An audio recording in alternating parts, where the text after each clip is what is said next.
Hello everyone. So INS Vikrant के बारे में आज देखेंगे। प्राइम मिनिस्टर इसे कमीशन कर रहे हैं आज, और हमारे लिए और नेवी के लिए काफ़ी इंपॉर्टेंट ये दिन रहने वाला है।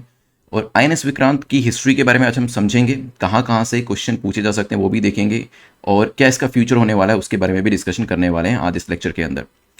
तो कमीशनिंग करी जा रही है इंडिया के पहले इंडिजिनस एयरक्राफ्ट कैरियर की, क्योंकि अगर आप देखेंगे मेजॉरिटी ऑफ द पार्ट्स इसके अंदर जो यूज़ किए गए अप्रोक्सीमेटली 76%, वो आत्मनिर्भर भारत के अंतर्गत यूज किए गए हैं। मीन्स कि वो भारत के ही पार्ट्स हैं, तभी इसे एक इंडिजिनाइज मतलब भारत में बनाया हुआ, भारत का ही बना हुआ, भारत के ही पार्ट्स यूज किया हुआ एयरक्राफ्ट कैरियर कहा जा रहा है। एयरक्राफ्ट कैरियर होता क्या है? कैरियर इज समथिंग जो किसी चीज को कैरी करता है, और एयरक्राफ्ट तो आप जानते ही हैं। तो जो एयरक्राफ्ट को कैरी करने के लिए हम अपैरेटस क्रिएट करते हैं इंडियन नेवी के लिए, that is called the aircraft carrier. क्योंकि यहां पर आपको काफी सारे एयरक्राफ्ट जो है वो रखे हुए दिखाई देंगे, और यहां पर एक रनवे भी आप देख सकते हैं, ताकि इन एयरक्राफ्ट को उड़ने में, टेक ऑफ टेक ऑन करने में आसानी हो। नाउ जब इस तरीके का एक अपैरेटस, इस तरीके का एक एयरक्राफ्ट कैरियर हमें मिलता है, तो डेफिनेटली हमारी जो ब्लू वाटर नेवी है उसकी स्ट्रेंथ यहां पर बढ़ती हुई हमें दिखाई देगी। At the same time India कोई अकेली कंट्री नहीं है, इंडिया अब एक एलीट ग्रुप को ज्वाइन कर चुकी है। क्योंकि यूएस की बात कर लीजिए, रशिया की बात कर लीजिए, फ्रांस की बात कर लीजिए, even UK and China, right, these are the countries जिनके पास कैपेबिलिटी है कि वो अपने एयरक्राफ्ट कैरियर बना सके, और अब इसमें इंडिया भी शामिल होने जा रहा है। जब हम इस एयरक्राफ्ट कैरियर की बात करते हैं, एक पहले हमारे पास एयरक्राफ्ट कैरियर हुआ करता था आईएनएस विक्रांत, उसी के नाम पर नाम दिया गया है, और इसमें एक पेनेंट नंबर R11 आपने काफी बार पढ़ा होगा। ये पेनेंट नंबर क्या होता है? देखिए, एयरक्राफ्ट कैरियर्स जो होते हैं उनको एक यूनिक नंबर से रिकॉग्नाइज किया जाता है, उसे कहा जाता है पेनेंट नंबर। नेवी के अंदर ये नंबर काफी ज्यादा यूज किया जाता है। और डेफिनेटली अब इस तरीके का एक अपैरेटस हमने क्रिएट कर लिया है और खुद ही एयरक्राफ्ट कैरियर बनाया, तो चाइना को काउंटर करने में, क्योंकि चाइना आस पड़ोस उसके काफी सारे देश ऐसे थे, जैसे मॉरिशस हुआ, मालदीव्स हुआ, श्रीलंका हुआ, वहां पर धीरे धीरे अपने जो अड्डे थे, जो अपने पॉइंट्स थे, वो बनाता जा रहा था, अपने नेवल बेसिस बनाता जा रहा था। अब हम थोड़ा सा हिस्ट्री के बारे में समझते हैं। The ship was officially laid down in 1943, क्योंकि जो इसका फर्स्ट ओल्डर वर्जन था वो 1943 में आता है। उसे ब्रिटिश नेवी यूज करती है, रॉयल नेवी यूज करती है, और बाद में जब उनको लगता है कि ये उनके किसी काम का नहीं है तो इसे सेल करने की कोशिश करती है। इंडिया को लगता है कि ठीक है, हम इसको परचेज करके इसको रेट्रोफिट कर सकते हैं, इसको मॉडिफाई कर सकते हैं, और ये हमारे काम आ सकता है। तो 1957 में हम इसको परचेज कर लेते हैं, और इसे परचेज करने के बाद 1961 के अंदर इसे अच्छे से तैयार करके इसे कमीशन कर दिया जाता है। इसके ऊपर ट्रायल्स करे जाते हैं, और 1961 में फाइनली इसे कमीशन कर दिया जाता है। शिप जो है वो एक काफी कॉन्स्पिक्यूअस रोल प्ले करेगा जब हम 1971 की जो लिबरेशन वॉर थी, इंडिया पाकिस्तान की जो वॉर चल रही थी, जिसमें बांग्लादेश को लिबरेशन, एक आज़ादी दिलाई जाती है, वहां पर भी इसने काफी इंपॉर्टेंट और काफी सिग्निफिकेंट रोल जो था वो प्ले किया था। वैसे बात करें आईएनएस विक्रांत की, न्यू विक्रांत को जब हम कंपेयर करते हैं ओल्ड से, तो ऑफकोर्स नई चीज जो है, न्यू वर्जन होगा, वो पहले से बेटर होगा। तो पहले जो आपका ओल्ड विक्रांत था वो 210 मीटर लेंथ था, लेकिन अभी जो न्यू वन है दैट इज 260 मीटर। तो यहां पर जो लंबाई है उसको भी बढ़ाया गया है। और क्योंकि हमने पुरानी वॉर्स में देखा कि पुराना विक्रांत जो था उसने काफी हमें हेल्प करी 1971 के अंदर भी, और आगे की कुछ वॉर्स के अंदर भी, ईस्ट पाकिस्तान के ब्लॉकेड के टाइम पर भी उसने हमें हेल्प किया। दैट्स वाई उसी का ही न्यू वर्जन हम यहाँ पर लेकर आए हैं। अब थोड़ा सा इसको समझने की कोशिश करते हैं। नेम, मोटो, पेरेंट नंबर, स्पिरिट, ये सब चीजें क्या है? देखिए, विक्रांत जो शब्द है ये संस्कृत का शब्द है, जिसका मतलब होता है करेजियस। और इसे अगर हम भगवत गीता में देखेंगे तो भगवत गीता के 6th श्लोका के अंदर, पहले चैप्टर के 6ठे श्लोक के अंदर ये शब्द का इस्तेमाल किया गया है। ये एक तरीके का एडजेक्टिव होता है, और ये पांडवों की जो आर्मी थी, उनके जनरल की जो करेजियसनेस थी, वैलर जो था, उसको बताने के लिए, उसको सिग्निफाई करने के लिए ये शब्द का इस्तेमाल किया गया था। वैसे इसको दो शब्दों में बांटा भी जा सकता है, वी एंड दूसरा है क्रांत। अब इनके क्या मतलब होते हैं? वी जो है ये प्रीफिक्स है, संस्कृत वर्ड है, जो डिनोट क्या करता है? समथिंग जो कि कोई चीज यूनिक हो, जो एक्स्ट्रा ऑर्डिनरी हो, जो डिस्टिंक्टिव हो।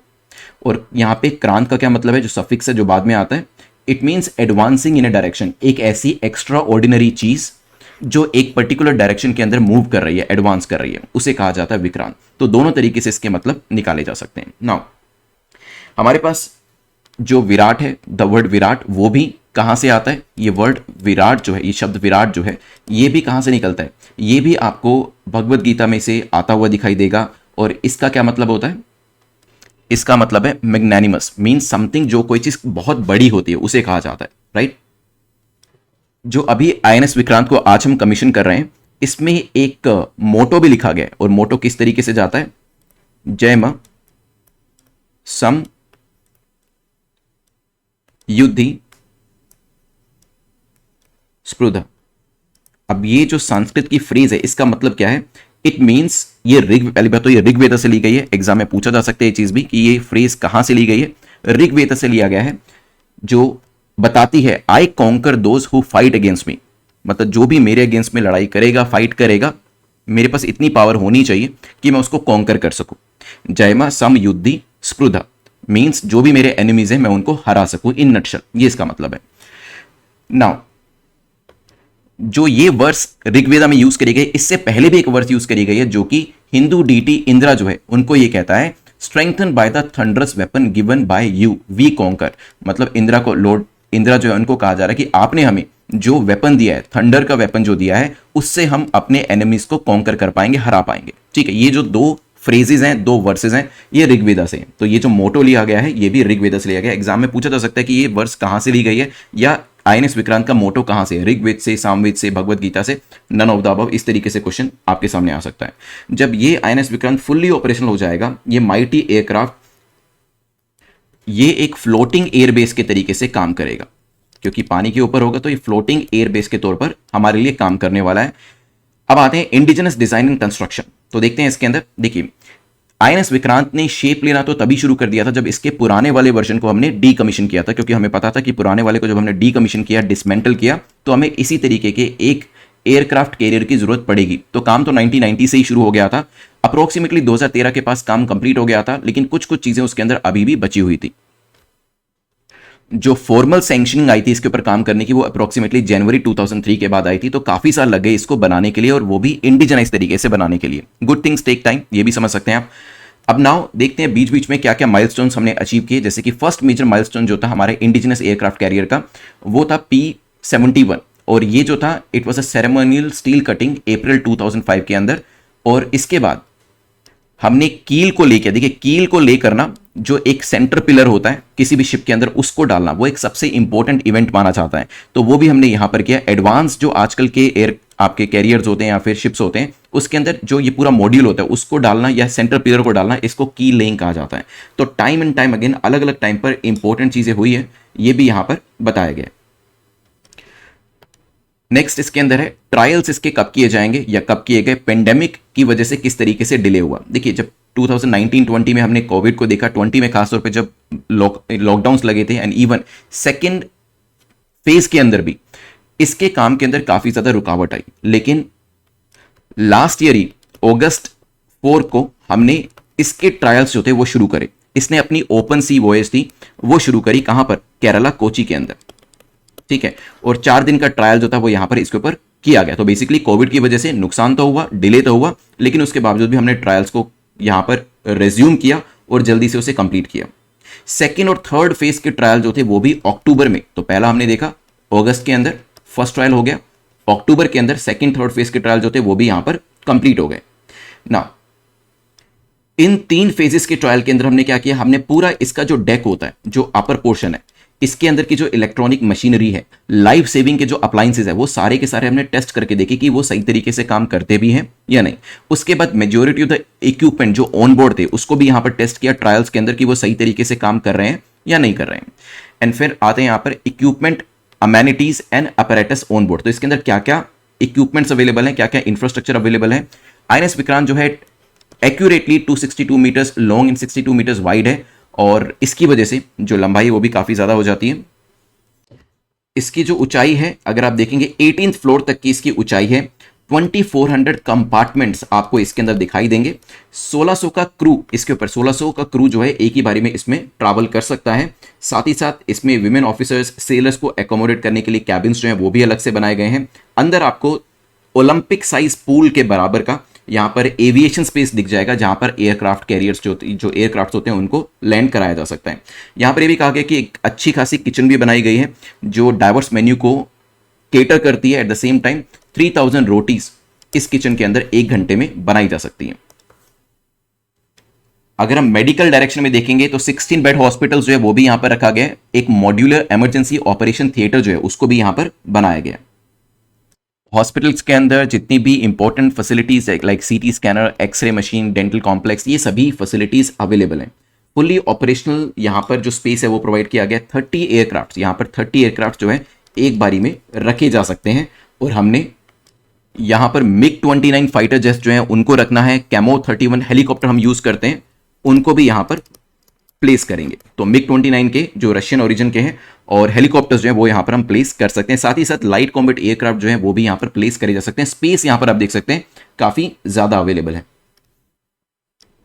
अब देखते हैं इसमें आगे क्या किया जाएगा।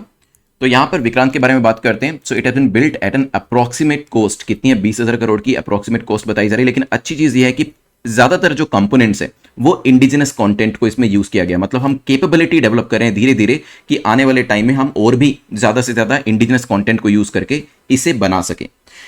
ऑपरेशनलाइजेशन की बात करें आईएनएस विक्रांत के, द नेवी हैज सेड कि in line with the prevailing practices being followed by other advance countries having, जिनके पास पहले से एक्सपीरियंस है एयरक्राफ्ट कैरियर्स को बनाने का, तो यहां पर जो ट्रायल्स हैं वो चलते रहेंगे even after commissioning of the ship. तो यहां पर जब एयरक्राफ्ट कैरियर आ जाता है, कमीशन हो जाता है, उसके बाद भी यहां पर कौन कौन से एयरक्राफ्ट्स को रखा जा सकता है, किस किस तरीके से रखा जा सकता है, उसको लेकर भी ट्रायल्स यहां पर चलने वाले हैं। तो आप यहां पर ये मान सकते हैं कि आईएनएस विक्रांत जो है इसके कुछ ट्रायल्स जो है नेक्स्ट टू नेक्स्ट मंथ नवंबर के महीने में भी चलेंगे और बाय 2023 के मिड तक ये पूरी तरीके से कमीशन हो जाएगा। ऐसा भी स्टेटमेंट जो है नेवी के द्वारा दिया गया है।